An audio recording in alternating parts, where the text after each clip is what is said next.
Hello friends, once again welcome to our channel Future Nursing Officer. Today our topic is endocarditis. आज का अपना topic है endocarditis. Endocarditis को अगर अपन देखें जो यूनिवर्सिटी एग्जाम्स होते हैं उनके अंदर इससे रिलेटेड क्वेश्चंस फिर भी कम आता है एंडोकार्डाइटिस से, लेकिन जो कॉम्पिटिटिव एग्जाम्स होते हैं उनके अंदर इससे काफ़ी क्वेश्चंस बनते हैं जो कि अपन आज डील करने वाले हैं। तो ये बहुत इंपॉर्टेंट डिजीज़ है, तो इसे स्टार्टिंग से लेके लास्ट तक जरूर देखना और जो भी बीच में स्किप मत कर देना, क्योंकि ये जो एंडोकार्डाइटिस डिजीज़ है इसके अंदर काफ़ी ऐसे क्वेश्चंस आएंगे ऑब्जेक्टिव टाइप के जो कि कॉम्पिटिटिव एग्जाम्स के अंदर पूछे जाते हैं। मोस्टली इसके जो कॉम्पिटिटिव एग्जाम्स के अंदर क्वेश्चंस आते हैं वो इसके बनते हैं क्लिनिकल फीचर्स पे और डायग्नोस्टिक इवेल्युएशन पे। तो स्टार्ट करते हैं एंडोकार्डाइटिस।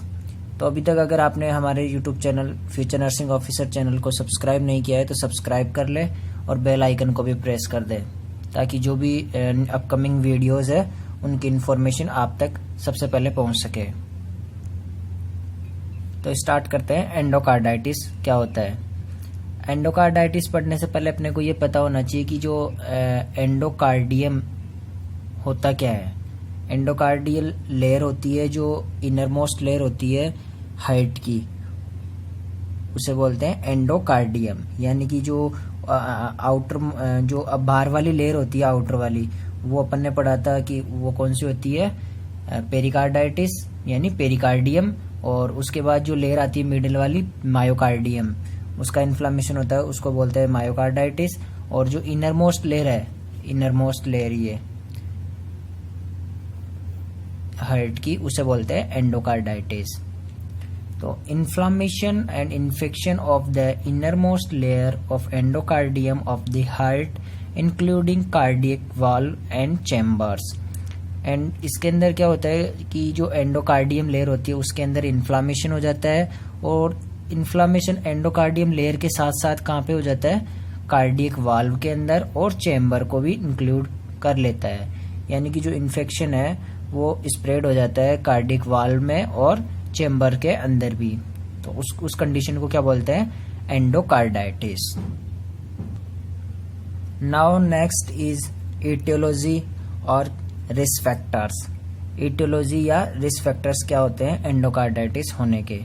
तो इसमें सबसे पहले देखते हैं कि जो ऐसे पर्सन जो कि आईवी ड्रग एब्यूज यानी कि काफ़ी समय से आईवी ड्रग एब्यूज कर रहे हैं, उन पर्सन्स को चांसेस होते हैं एंडोकार्डाइटिस होने के। ऐसा क्यों होता है आईवी ड्रग एब्यूजर्स में? ऐसा इसलिए होता है क्योंकि जो पर्सन होता है वो एक ही सिरिंज को या एक ही नेडल को बार बार यूज करता है आईवी ड्रग को इंसर्ट करने के लिए, इंट्रावेनसली ड्रग को इंसर्ट करने के लिए।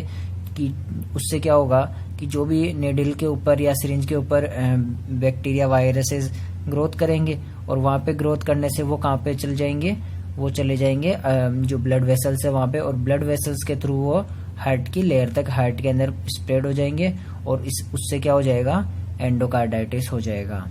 फिर आता है infection anywhere in the body. अगर बॉडी के अंदर कहीं पे भी इन्फेक्शन हुआ है तो उस कंडीशन के अंदर भी एंडोकार्डाइटिस हो सकता है। पेशेंट को एंडोकार्डियम लेयर तक जा सकता है या हार्ट के चैम्बर या वॉल्व तक स्प्रेड हो सकता है।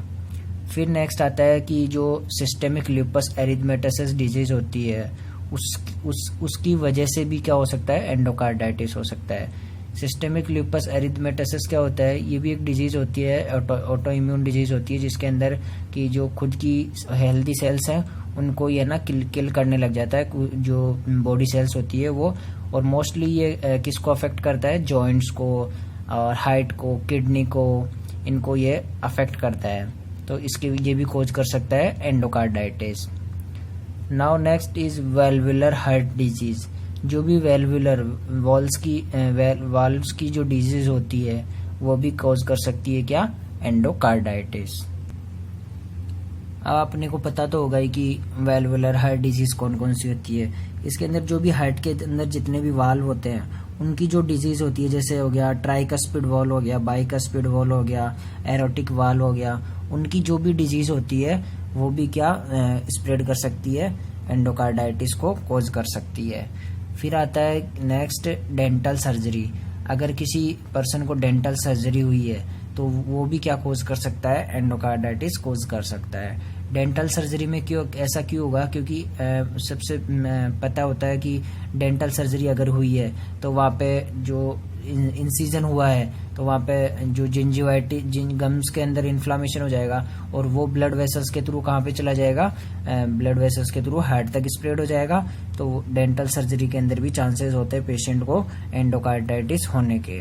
फिर इसके बाद आता है कि जो मेन पॉजिटिव एजेंट कौन सा है जिसकी वजह से एंडोकार्डाइटिस होता है, मेन इसका जो रीजन है होने का पॉजिटिव एजेंट, तो वो कौन सा होता है।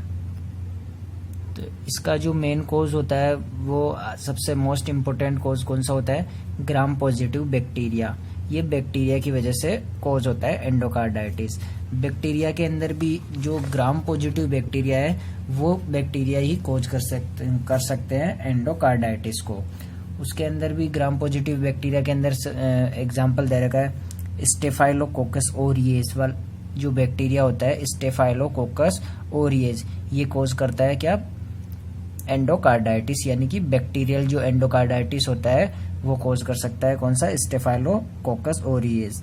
फिर उसके बाद जो group A beta haemolytic Streptococcus bacteria होता है, ग्रुप ए का बीटा हिमोलाइटिक स्ट्रेप्टोकोकस जो बैक्टीरिया होता है वो भी कॉज कर सकता है क्या, एंडोकार्डाइटिस कॉज कर सकता है। यानी कि इसकी वजह से एंडोकार्डाइटिस हो सकता है। फिर उसके अलावा फंगल इन्फेक्शन आ गया या वायरल इन्फेक्शन, इनकी वजह से भी एंडोकार्डाइटिस हो सकता है किसी भी पर्सन को।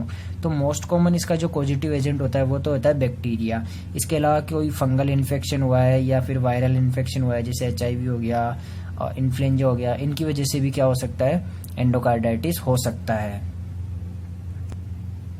Now next is clinical features और sign and symptoms. Sign and symptoms या क्लिनिकल फीचर्स क्या क्या हो सकते हैं एंडोकार्डाइटिस के, तो ये बहुत इंपॉर्टेंट है। इसे अच्छे से समझना कि कौन कौन से क्लिनिकल फीचर्स होते हैं और इससे रिलेटेड क्वेश्चंस भी आते हैं कॉम्पिटिटिव एग्जाम्स के अंदर। इससे रिलेटेड 5-6 क्वेश्चंस बनते हैं यहाँ से। तो इसके अंदर सबसे पहले आता है रॉथ स्पॉट इन द रेटाइना। जो रेटाइना होती है आई के अंदर, रेटाइनल लेयर, उसके अंदर रॉथ स्पॉट्स हो जाते हैं। रॉथ स्पॉट्स हो जाते हैं कि ऐसा क्यों होता है रॉथ स्पॉट से, कि जो बैक्टीरियल एंडोकार्डाइटिस होता है यानी कि एंडोकार्डाइटिस, वो उसकी वजह से जो रेटाइना है वहाँ पे क्या हो जाता है, कुछ स्पॉट्स हो जाते हैं रेटाइना के अंदर। ये बाहर से भी विजुअलाइज हो सकते हैं और मोस्टली इसको देखने के लिए ऑप्थेल्मोस्कोपी की जाती है, जिसकी वजह से अपन देख सकते हैं ऑप्थेल्मोस्कोपी से कि पेशेंट को रॉथ स्पॉट हुआ है रेटाइना के अंदर। तो ये एक मोस्ट कॉमन साइन सिम्टम्स है एंडोकार्डाइटिस का। तो ये बहुत इंपॉर्टेंट है एग्जाम पॉइंट ऑफ व्यू से, रॉथ स्पॉट। फिर आता है नेक्स्ट जेनिवेज लीजन।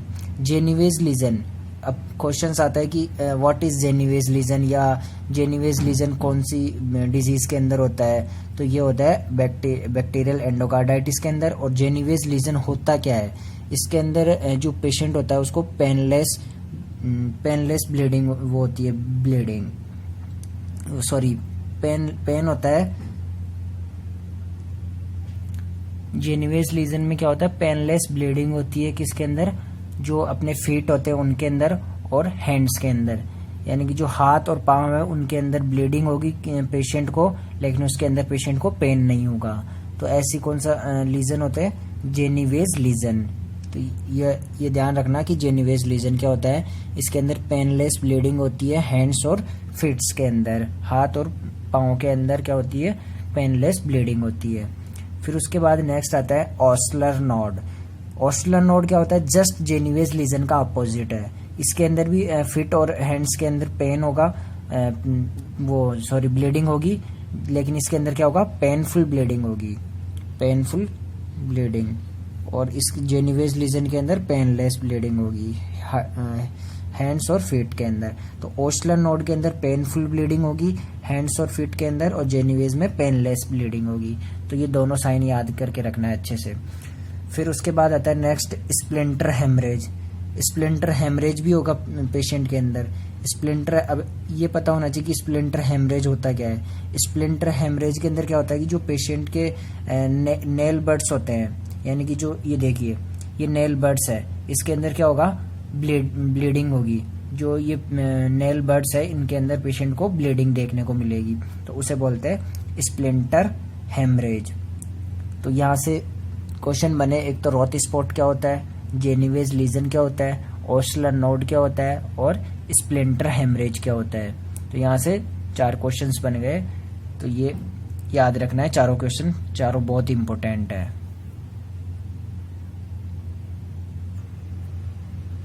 फिर उसके बाद आता है next, vegetations present on cusp of cardiac wall which causes embolic phenomena and decrease vascular supply to the organ. इसके अंदर क्या होता है कि जो कार्डिक वाल्स होते हैं वहाँ पे क्या प्रेजेंट होते हैं, वेजिटेशंस प्रेजेंट होते हैं कि जो कार्डिक वाल है उसके अंदर कार्डिक वाल के ऊपर जस्ट क्या प्रेजेंट होता है, कस्प प्रेजेंट होता है वाल्व के ऊपर। तो वहाँ पे क्या प्रेजेंट होता है, कस्प के ऊपर वेजिटेशंस प्रेजेंट होते हैं। कुछ स्पोर लाइक सब्सटेंसेस होता है वेजिटेशंस, वो वहाँ पे प्रेजेंट होता है कार्डियक वाल्व के ऊपर। तो फिर वो क्या कोज करेगा, जो स्पोर है वो क्या कोज करेगा, एम्बोलिक फिनोमिना को कोज करेगा। एम्बोलस वहाँ पे फिनोमिना बनेगा, और फिर उसके बाद क्या होगा, वो जो एम्बोलिक फिनोमिना बना है वो क्या कोज करेगा, decrease vascular supply to the organ, कि फर्दर जो भी ब्लड सप्लाई हो रही है ऑर्गन को, उसको ऑब्स्ट्रक्ट कर देगा या उसकी सप्लाई को कम कर देगा। तो ये भी एक इम्पोर्टेंट है क्लिनिकल मैनिफेस्टेशंस बैक्टीरियल एंडोकार्डाइटिस का। फिर नेक्स्ट आता है इसका पल्मोनरी एम्बोलिज्म। पल्मोनरी एम्बोलिज्म होगा पेशेंट के अंदर। फिर नेक्स्ट है रीनल फेल्योर भी होगा पेशेंट के अंदर। अब रीनल फेल्योर क्यों होगा बैक्टीरियल एंडोकार्डाइटिस के अंदर, ऐसा इसलिए होगा क्योंकि जो इन्फेक्शन हुआ है, बैक्टीरियल एंडोकार्डाइटिस हुआ है या वायरल एंडोकार्डाइटिस हुआ है, उसकी वजह से कि जो ब्लड के अंदर इन्फेक्शन हुआ है तो वो कहाँ पे जाएगा, रीनल के अंदर जाएगा, यानी किडनी के अंदर जाएगा। तो ये किडनी फेलियर भी कर सकता है या रीनल फेलियर कर सकता है, या फिर इसकी वजह से ओलिगोयूरिया भी हो सकता है पर्सन को या पेशेंट को। फिर आता है नेक्स्ट ड्राउजीनेस, पेशेंट को ड्राउजीनेस होगा, और साथ ही पेशेंट को का जो लेवल ऑफ कॉन्शियसनेस है वो भी क्या कम हो जाएगा। तो ये भी एक इम्पोर्टेंट है कि पेशेंट को ड्राउजीनेस होगा और जो कॉन्शियस लेवल है वो भी कम हो जाएगा। फिर नेक्स्ट आता है स्प्लिनोमीगेली यानी कि स्प्लीन की साइज भी बढ़ जाती है, किसकी वजह से, बैक्टीरियल एंडोकार्डाइटिस की वजह से। Now next is diagnostic test या डायग्नोस्टिक इवेल्युएशंस। अगर किसी भी पर्सन को या किसी भी व्यक्ति को क्या हो गया, ये हो गया एंडोकार्डाइटिस, तो उसका पता कैसे लगाएंगे। तो उसमें सबसे पहले आता है हिस्ट्री कलेक्शन, पेशेंट की हिस्ट्री कलेक्शन करेंगे। अब ये पता होना चाहिए कि नॉर्मली कि जो पेशेंट की हिस्ट्री है उसके अंदर अपन क्या हिस्ट्री कलेक्ट करेंगे। तो उसके अंदर पेशेंट की जो अपन ने पढ़े कि जो इटियोलॉजिकल फैक्टर या रिस्क फैक्टर, उसके अंदर देखा था कि अगर कोई पर्सन ड्रग एब्यूज कर रहा है, आईवी एब्यूजर, तो उसकी हिस्ट्री लेनी है। साथ ही जो अगर किसी पर्सन को प्रीवियसली कोई सर्जरी हुई है कार्डियक की, जैसे हो गया वाल्व रिप्लेसमेंट हो गया या वाल्व की और कोई सर्जरी हो गई, क्योंकि अपन ने देखा था डेफिनेशन में कि इसके अंदर वाल्व और चैम्बर्स भी इंक्लूड होते हैं। फिर आता है नेक्स्ट कि अगर पहले किसी पर्सन को एंडोकार्डाइटिस हुआ है, पहले से ही अगर एक बार मतलब प्रीवियसली भी अगर एंडोकार्डाइटिस हुआ है तो भी ये वापस कोज हो सकता है। फिर आता है नेक्स्ट इसका आर्टिफिशियल प्रोस्थेटिक वाल्व, कि अगर आर्टिफिशियल वॉल का प्रोस्थेटिक का भी वो हुआ है, रिप्लेसमेंट हुआ है किसी भी पर्सन को, तो ये सारी चीज़ें अपन हिस्ट्री कलेक्शन में देखेंगे कि कोई ड्रग एब्यूजर तो नहीं है, या वॉल्व रिप्लेसमेंट सर्जरी तो नहीं हुई है, या कोई प्रीवियस एंडोकार्डाइटिस तो नहीं हुआ है, आर्टिफिशियल प्रोस्थेटिक वाल्व तो नहीं लगा है किसी भी पर्सन को। तो वो अपन पर्सन की हिस्ट्री कलेक्शन करेंगे। फिर उसके बाद हिस्ट्री कलेक्शन के बाद ब्लड का कल्चर करेंगे। ब्लड कल्चर में मोस्टली अपन करते हैं मॉडिफाइड ड्यूक्स क्राइटेरिया। ये लास्ट में मैंने मेंशन कर रखा है यहाँ पे कि मॉडिफाइड ड्यूक्स क्राइटेरिया, इसको सबसे पहले देखते हैं। तो मॉडिफाइड ड्यूक्स क्राइटेरिया क्या होता है, ये इम्पोर्टेंट क्वेश्चन है, यहाँ से क्वेश्चन बनता है कंपटीशन एग्जाम में कि मॉडिफाइड ड्यूक्स क्राइटेरिया क्या होता है। ये इसका नाम ड्यूक्स क्यों रखा है, क्योंकि ये ड्यूक्स साइंटिस्ट था, उसने डिस्कवर किया था। तो इसके अंदर क्या होता है कि जो ब्लड है उसको कल्चर किया जाता है, इसके अंदर 4 सैंपल लिए जाते हैं और मतलब पर्टिकुलर एक सैंपल के अंदर 1 आवर का इंटरवल होता है और इसके अंदर फिर इसको कल्चर करके देखा जाता है तो ब्लड को कि जो बैक्टीरियल या वायरल एंडोकार्डाइटिस तो नहीं हुआ है। तो ये इम्पोर्टेंट है मॉडिफाइड ड्यूक्स क्राइटेरिया। फिर उसके बाद आता है इकोकार्डियोग्राफी। इकोकार्डियोग्राफी से क्या देखने को मिलेगा कि जो अपन ने देखे कि अभी साइंस सिम्टम्स में देखे थे कि जो कार्डियक वाल्व है वहाँ पे क्या प्रेजेंट होता है, वेजिटेशन स्पोर्स का प्रेजेंट होता है और वो फाइनली क्या कोज कर सकता है, एम्बोलिक फिनोमिना कोज कर सकता है। और एम्बोलिक फिनोमिना कोज करेगा तो उससे क्या होगा, वेस्कुलर ब्लड सप्लाई कम हो जाएगी और फर्दर ऑर्गन को सप्लाई कम हो जाएगी। तो वो अपने को किस में देखने को मिलेगा, इकोकार्डियोग्राफी के अंदर अपने को देखने को मिलेगा। फिर उसके बाद ईएसआर करेंगे। ईएसआर में अपने को देखने को मिलेगा कि जो ईएसआर है वो इंक्रीज हुआ हुआ मिलेगा। ऐसा क्यों होता है, ऐसा इसलिए होगा क्योंकि अगर इन्फ्लामेशन होगा बॉडी के अंदर तो ईएसआर इंक्रीज हुआ हुआ मिलेगा। फिर उसके बाद सीआरपी, ये भी एक इम्पोर्टेंट है। सीआरपी क्या होता है, सीआरपी क्या होता है, सी रिएक्टिव प्रोटीन। ये एक टाइप का प्रोटीन होता है कि जिसके अंदर क्या देखा जाता है, सी रिएक्टिव प्रोटीन के अंदर प्रोटीन को सीआरपी एक टेस्ट होता है जिसके अंदर प्रोटीन का लेवल कम हो जाता है। इसमें मोस्टली जो एलडीएल का लेवल है वो बढ़ जाता है, यानी कि इसके अंदर लो डेंसिटी लाइपोप्रोटीन का लेवल है वो बढ़ जाता है जो कि अपनी बॉडी के लिए बैड कोलेस्ट्रॉल होता है। तो सीआरपी टेस्ट भी करते हैं पेशेंट का। फिर आता है नेक्स्ट इसका मेडिकल मैनेजमेंट। मेडिकल मैनेजमेंट क्या होता है, अगर किसी भी पर्सन को एंडोकार्डाइटिस हो गया है तो उसका मेडिकल मैनेजमेंट क्या है। मेडिकल मैनेजमेंट में कुछ नहीं है, बस एंटीबायोटिक देनी है, एनाल्जेसिक्स देनी है और एंटी इन्फ्लामेटरी ड्रग देनी है। एंटीबायोटिक क्या करेगी, एंटीबायोटिक पेशेंट के इन्फेक्शन को कम करेगी, इन्फेक्शन को फर्दर जो स्प्रेड हो रहा है उसको कम करेगी और जो इन्फेक्शन हुआ है उसको ट्रीट करेगी। उसमें एग्जांपल इसके अंदर कौन सा यूज में लेते हैं, पेनिसिलिन यूज में लेते हैं, पेनिसिलिन ड्रग। और वो उसका जो टाइम ड्यूरेशन है वो होगा 4 to 6 वीक, 4 से लेके 6 वीक तक पेनिसिलिन देते पर्सन को, पेशेंट को, और उसका जो वायरस या बैक्टीरिया ग्रोथ हुआ है उसको डिस्ट्रॉय कर देगा एंटीबायोटिक। फिर आता है नेक्स्ट एनाल्जेसिक्स। एनाल्जेसिक्स इसलिए देते हैं क्योंकि पेशेंट को पेन होता है और पेन होगा तो पेन को रिलीव करने के लिए अपन एनाल्जेसिक्स देते हैं। एनाल्जेसिक्स में एग्जांपल कोई सा भी यूज में ले सकते हैं, जैसे हो गया मॉर्फिन हो गया, मोस्ट कॉमनली यूज मॉर्फिन ही लेते हैं।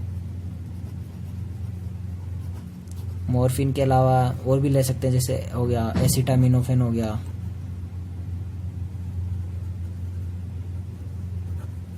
एसिटामिनोफेन, और भी काफ़ी सारे एग्जांपल है एनाल्जेसिक्स के, वो यूज में ले सकते हैं। उसके बाद नेक्स्ट है एंटी इन्फ्लामेटरी। एंटी इन्फ्लामेटरी जो वो ड्रग होती है जो कि इन्फ्लामेशन को कम करती है। इसके अंदर मोस्टली लेते हैं non steroid anti inflammatory drug एनजेड्स।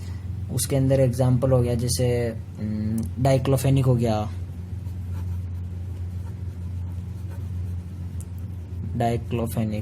Diclofenac के अलावा एस्प्रिन हो गया, आइबुप्रोफेन हो गया, एंडोमेथासिन हो गया। काफ़ी सारे एग्जांपल्स हैं जो कि यूज में लेते हैं जो बैक्टीरियल एंडोकार्डाइटिस हुआ है उसको ट्रीट करने में। फिर उसके बाद आता है इसका जो नर्सिंग मैनेजमेंट है वो क्या होता है। नर्सिंग मैनेजमेंट इसका कुछ ज़्यादा इम्पोर्टेंट है नहीं, लेकिन फिर भी इसके अंदर क्वेश्चंस बनते हैं कंपटीशन एग्जाम के लिए, एग्जाम्स के पॉइंट ऑफ व्यू से। तो सबसे पहला अगर पेशेंट को क्या प्रोवाइड करेंगे नर्सिंग इंटरवेंशन में, provide oxygen to proper breathing. Patient को ब्रीथिंग डिफिकल्टी हो रही है, इस वजह से पेशेंट को क्या प्रोवाइड करेंगे, ऑक्सीजन थेरेपी प्रोवाइड करेंगे। और साथ ही साथ पेशेंट के जो वाइटल साइन है उसको भी मॉनिटर करेंगे। जो वाइटल साइन है उसके अंदर स्पेशली क्या क्या मॉनिटर करेंगे, टेम्परेचर, क्यों करेंगे टेम्परेचर, क्योंकि पेशेंट को क्या हुआ होगा, जो फीवर है हाई ग्रेड फीवर हुआ मिलेगा। मोस्टली इसका जो फीवर होगा वो 103 डिग्री के लगभग इसका जो फीवर है वो देखने को मिलेगा, 103 डिग्री सेंटीग्रेड। फिर उसके बाद आता है next, monitor LOC level and urine output. जो एलओसी लेवल है, लेवल ऑफ कॉन्शियसनेस, वो देखेंगे। वो उसके बाद यूरिन आउटपुट को असेस करेंगे। अब लेवल ऑफ कॉन्शियसनेस कैसे देखेंगे या यूरिन आउटपुट कैसे करेंगे, यूरिन आउटपुट को कैसे असेस करेंगे, मॉनिटर कैसे करेंगे। ये यूरिन आउटपुट को मॉनिटर करने का एक सबसे अच्छा तरीका है इनटेक आउटपुट को मेंटेन करके रखना, मतलब कि कितना इनटेक दिया है और कितना आउटपुट हुआ है, उसको कंपैरिजन करके पता लगा लेंगे कि पेशेंट को कितना इनटेक हुआ और कितना आउटपुट हुआ है। इससे यूरिन आउटपुट का पता लग जाएगा। फिर उसके बाद जो आता है GCS, ग्लासगो कोमा स्केल, उससे लेवल ऑफ कॉन्शियसनेस का पता लगा लेंगे। तो ये एक नर्स का काम होता है कि नर्सेज की इंटरवेंशन या नर्सिंग डायग्नोसिस कौन कौन से हो सकते हैं ऐसे पेशेंट को। अगर किसी को एंडोकार्डाइटिस हुआ है तो उसका नर्सिंग इंटरवेंशन है वो क्या होता है। फिर नेक्स्ट आता है take history of allergy of penicillin drug. अगर किसी पर्सन को पेनिसिलिन की वो है हिस्ट्री है एलर्जी की, तो उस पेशेंट को हिस्ट्री लेना है। पेशेंट को अगर क्योंकि क्यों लेना है ऐसा, क्योंकि इसके अंदर जो एंटीबायोटिक यूज में ली जाती है वो कौन सी ली जाती है, पेनिसिलिन। और अगर पेनिसिलिन की वजह से अगर उस पर्सन को एलर्जी है तो वो असेस करना है, यानी कि उसकी हिस्ट्री लेनी है उस पेशेंट से पहले कि पेनिसिलिन ड्रग से उसको एलर्जी तो नहीं है, प्रीवियस एलर्जी तो नहीं है। फिर आता है नेक्स्ट इम्पोर्टेंट, डेंटल प्रोसीजर। अगर पेशेंट को, यहाँ से क्वेश्चन बनता है कंपटीशन एग्जाम का कि अगर एंडोकार्डाइटिस हो रखा है पेशेंट को तो क्या करेंगे, dental procedure, prophylactic antibiotic before dental procedure. अगर डेंटल प्रोसीजर करना है उससे पहले क्या देंगे पेशेंट को, prophylactic antibiotic before dental procedure. Prophylactic antibiotic देंगे ताकि पेशेंट को कोई इन्फेक्शन ना हो डेंटल प्रोसीजर करने से। तो ये इम्पोर्टेंट है, prophylactic antibiotic before dental procedure. Dental procedure करने से पहले क्या देंगे, प्रोफाइलेक्टिक एंटीबायोटिक देंगे, जिससे कि जो इन्फेक्शन है वो नहीं हो। फिर उसके बाद next, take regular antibiotic at fix time of the day. यानी कि जो पेशेंट की जो एंटीबायोटिक है वो फिक्स टाइम पे देनी है। और जो अगर पेशेंट को मतलब डेली जो एंटीबायोटिक होगी तो उसको एक पर्टिकुलर फिक्स टाइम पे ही देनी है। तो ये एक नर्स का इम्पोर्टेंट रोल है। फिर उसके बाद आता है inform about all possible complications to the patient. Patient को इन्फॉर्म कर देना है पहले से ही कि कौन कौन से कॉम्प्लिकेशंस हो सकते हैं। तो ये भी एक इम्पोर्टेंट इंटरवेंशन है नर्सेज का कि जो भी कॉम्प्लिकेशंस आने वाले हैं उसको पहले से ही इन्फॉर्म कर देंगे पेशेंट को, जिससे कि उसको कोई टेंशन ना हो या कोई फर्दर कॉम्प्लिकेशन ना हो। डिजीज के कॉम्प्लिकेशन की वजह से भी काफ़ी दिक्कत हो सकती है पेशेंट को, इसलिए। फिर नेक्स्ट आता है regular checkup of vegetation after infective endocarditis. अगर एक बार इन्फेक्टिव एंडोकार्डाइटिस हो गया है पर्सन को तो फिर उसको रेगुलर चेकअप करवाते रहना है। तो ये भी एक इम्पोर्टेंट रेस्पॉन्सिबिलिटी है जो कि अपने को किसको बतानी है, पेशेंट को बतानी है कि अगर इन्फेक्टिव एंडोकार्डाइटिस हुआ है तो उसको रेगुलर चेकअप करवाते रहना है।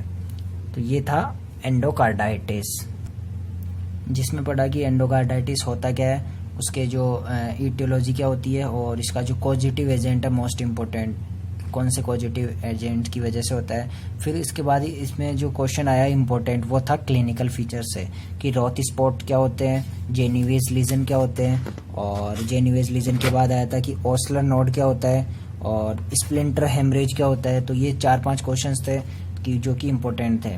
फिर उसके बाद अपने डायग्नोस्टिक इवेल्युएशन में आया था कि मॉडिफाइड ड्यूक्स क्राइटेरिया क्या होता है।